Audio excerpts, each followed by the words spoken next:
Reit, Democ, siwt a lle nes ti dechrau pysgota?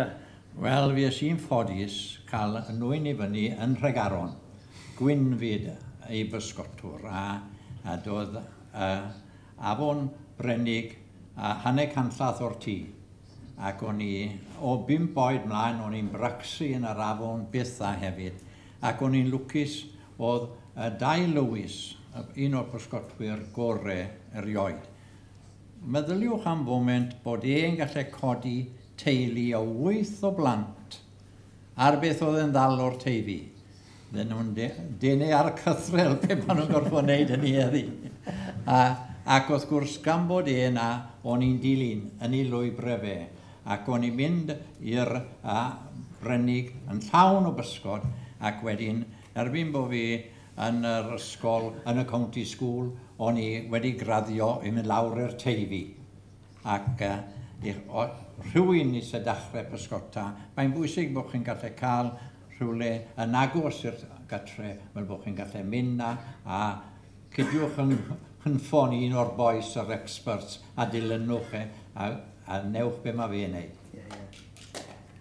So, Julian, siwt a lle dechreuoch chi? Fi, wel, bach wahanol i moch, di gwir, achos wrth gwrs nes i dyfu fyny gog ydw i. Pidwch a dal o'n erbyn ni.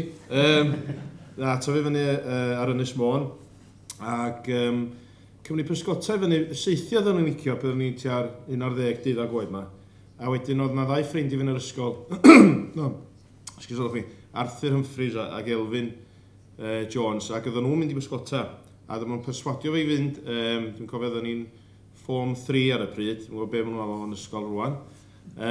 Ond i fynd i bysgota yn Llamcarw. Oedden ni'n mynd i'r ysgol yn Amlwch ar y creigiau. Dwi'n cofio mynd, oedd i tia mis Hydref, mis Tachwydd o'na tywydd ddim yn neis o gwbl. Ond mynd efo beachcaster benthyg Wialen gyn Arthur. Dwi'n cofio ar hyn Milbro reel, y fix spool reel mawr. A mynd i bysgota'r creigiau fan nhw. O'na ddwsin o hogia, os ydych chi o Amlwch yn bysgota yna. A mi ddalus i Pollock neu'r bysgodyn gwyn, 4 pwys. A dwi'n cofio o'r foment yna, o'n i'n hooked. Ac di mynd o'n i, dwi'n cofio dod yn ôl ar fws Crossville o Amlwch yn ôl i Benllach. O'n i'n byw yn pentre bach ar enw Bryn Teg, ar Ynys Môn. A hwnna'n drewi ar y bws, dwi'n yn y bag Tesco's a beth bynnag oedd ar y pryd. Ond ers yna, oeddwn ni just wrth y modd fynd i bysgota. Oeddwn ni wedi cael afiechyd fel plentyn.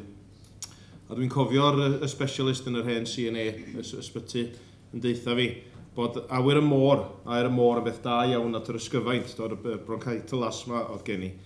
A wedyn oeddwn ni'n mynd wedyn ac wrth lwc, nes i fedru safio'n bach o arian, brynus i'r Milbro reel, ond wedi cael ei fenthyg gyn Arthur a'r beachcaster Mario, yn beth solid glas oedd achod, dim llawer o blygiad yno oedd e.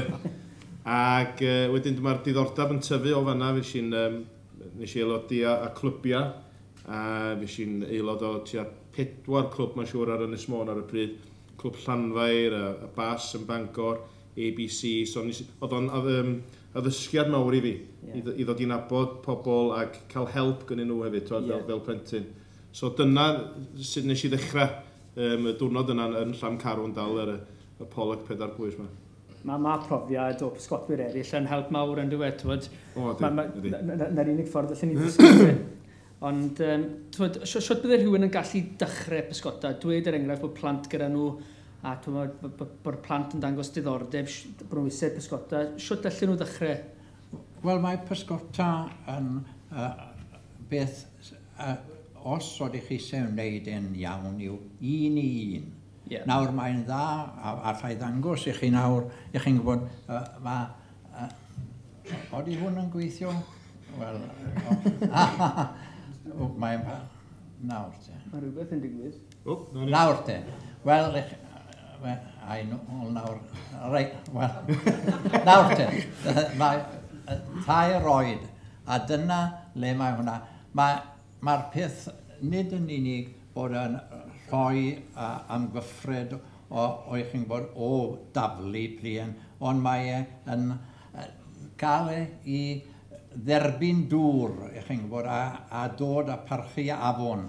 Wel wedyn, fel maen nhw'n mynd ymlaen, wel dyna chi lawr yn Llandysil fyna, edrychwch ar y plant na, bob un o'n nhw, pnawn di Gwener, yn gweithio gyda'i gilydd, chi'n gwybod, a wedyn coaches fyna, mae hwnna'n ffordd ffurfiol, ac wedyn unwaith wedi bod nhw'n cael gweithio ar y porfa, wedyn, a maen nhw'n mynd ymlaen i bysgota'r afon, chi'n gweld, a llan bobl un wedyn.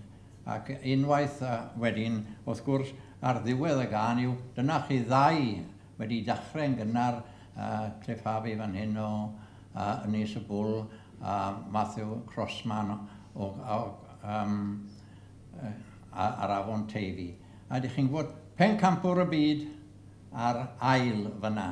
Wedi dod lan a cael ei dysgu'n iawn, dechrau gyda'i rhieni mwy neu lai, a dod mewn gyda coaches, ac wedyn mynd ymlaen a ymuno ar tîm Cymreig, a dyna chi ennill gornest y byd. Ac wrth gwrs, os ych chi eisiau pysgota, mae rhaid chi gymryd o ddifri. Chi'n gwybod, mae rhaid meistroli yr elfen o ddefnyddio cyhyrau, a ddangosau chi nes ymlaen pa gyhyrau sydd eisiau. O'r gwrs. Oedd o'n ddylanwad mawr i fi bod fi wedi ymelodi ar clybiau yma. Achos os da chi'n trio wneud ar ben eich hunan, mae'n lot fawr i ddysgu a hyn a hyn o gylchgronna neu llyfrau fydwch chi ddarllen, heb gael profiad, heb gael rhywun i ddysgu chi. Fel ti'n deud, mae one-on-one yn hynod o bwysig. A dwi'n cofio byddwn ni yn fy arddegau efo clwb bas ag BBC. Dwi'n cofio un pysgotwr nath dylanwadu'n fawr arna fi o'r enw Johnny Slater. Ac oedd y ddawn gynnu fo rhywbeth y gynnu fo chod y magic touch os liciwch chi. Fodd yn dal, neb arall yn dal. Oedd o'n neud rhywbeth gwahanol, oedd o wastad yn trio gweithio allan sydd oedd dal pysgodyn. Oedd o ddim just yn taflu fo dros yr ochr a gadael iddo fo fod. Oedd o wastad yn meddwl, reit, di hynna ddim di gweithio. Sut dwi'n di wella rwan? So oedd hynna'n rwbio off arna fi, a wedyn, fi si'n ffodus wedyn, eisiau drio cystadlu. Dwi'n gwybod da chi'n ddau sydd wedi cynrychiol i'ch gwlad hefyd. Neb yn gwybod am fo, mae wedi cynrychiol i'w wlad.